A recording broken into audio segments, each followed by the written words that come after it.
It's actually quite warm here today in the tractor. It's very humid. I broke a couple of shear bolts just here on the topper. Now, just heading down now in the Jeep down to Paddycahill for a package of shear bolts for the topper. Well, I'm just looking for a few shear bolts for the topper, a package of shear bolts. Yeah, got them, go home and put them in. I suppose farmers has to be kind of vets and mechanics and accountants and all the rest, so we have to be many skills on that.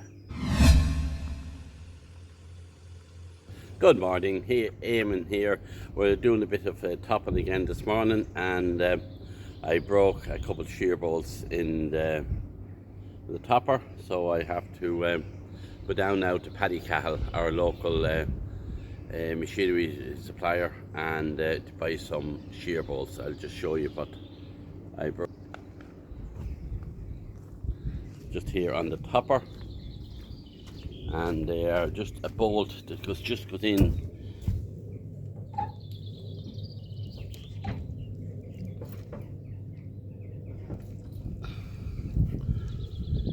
They go in there.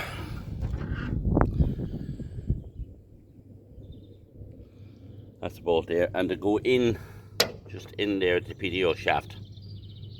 And the reason for them is that if you hit a rock or you hit a rough bit of ground, the shear bolt will shear rather than, and it won't do any damage to the topper. It won't damage the gearbox, or it won't do any damage. It'll just shear the shear bolts. We have two shear bolts, there's one there and there's one in here beside the slip touch on the PTO. So it's a safety device. So I'll have to go down to Paddycahill now to get one. Paddy has a business down there in St. Ellen. He's second generation at the machinery business. His father there before that was there, and we were dealing with him with his father as well, and he was Paddy as well. And they're supplying machinery and machinery parts, mainly machinery parts, for the last, I should look at, since well in the 60s, so probably nearly over 60 years at this stage they're established. And they're very, very obliging and extremely handy, so you can shoot down, and he'll always, if he hasn't got the bit you want, he will send off for it now. But okay, we wanted pieces for the John Deere that he wouldn't have it. It's all little bits and pieces he has for exit toppers and rotary mowers and belts and bearings and all that type of smaller pieces that he has. So if something went in the John Deere or that, you'd go to Mead Farm Machinery or something else. But that's Paddy. He's down as the saying goes in. He's second generation, and you know, I suppose it's one of these type of fellas in every farming area that services the whole farming industry, because delving around here, there's a lot of farming goes on around here, and there's a lot of machinery.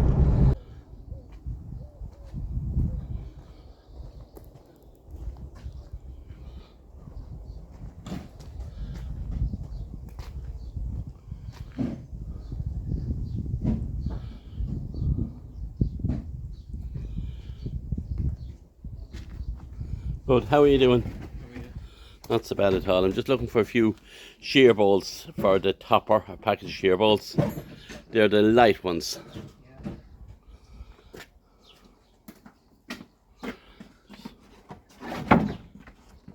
The light shear bolts.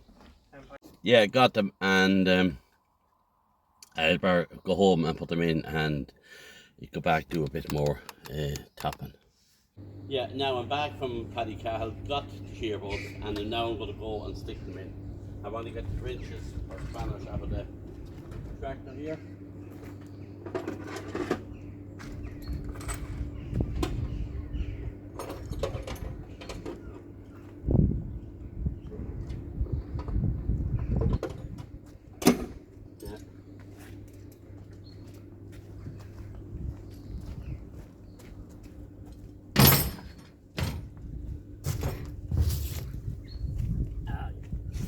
Now it's just to line this up here now and get the new bolt.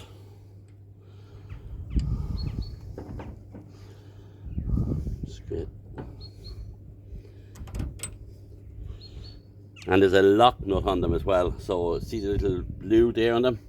It prevents them from loosening. So see the little blue in there.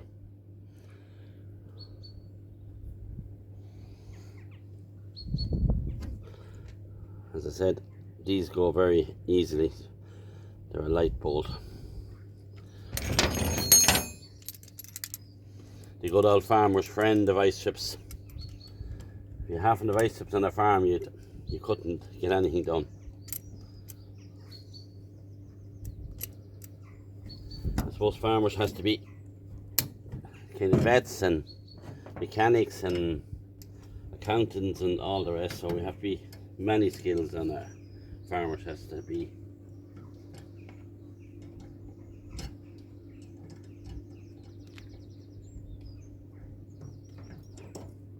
A socket would be handy with a ratchet, but I didn't bring it out, so it's only take me a minute to do it.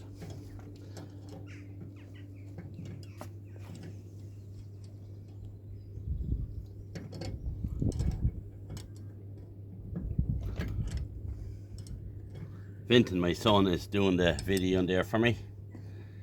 He's a pro on the video camera or on the phone.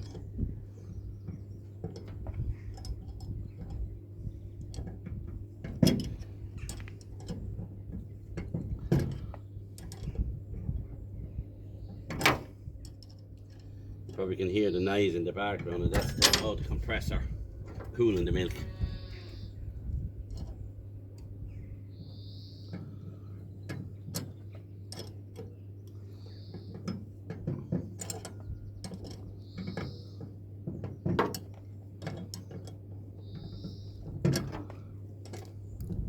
A little bit of threads on this, so take me a minute to thread it in, but look, we'll get there.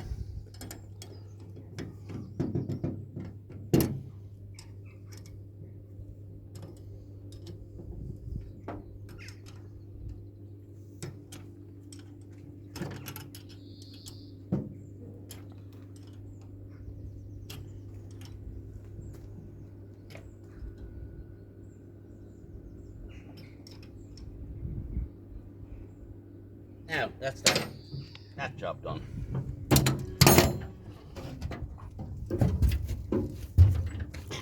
That's hard and knees. Probably not as fit as it used to be, but look, it's still not too bad. Now I'll bring these with me and put them in the toolbox in case one goes down the field. And I'm going to go into the shed and pick up another one for the front of it. Case for the one in the back, in case that might go. So, okay, so I'm ready to go now. Yeah, we're back in business again, and we're down here in this field, and it's a rather bumpy and an uneven field. So.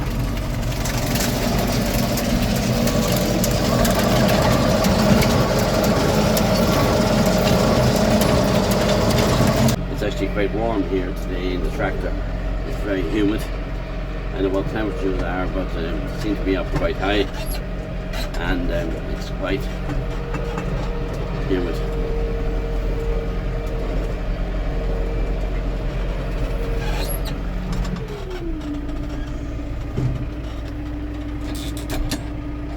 I just will close the gap.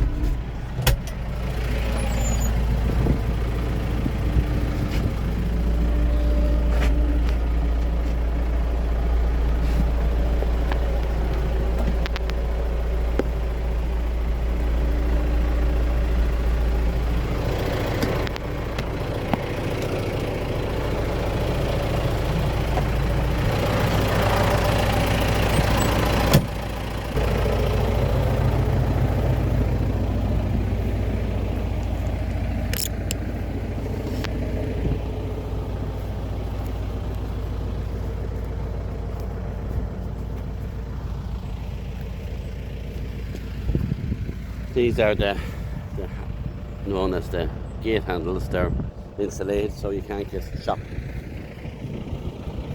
and the power goes through them. So that's that field done. Looks nice and clean.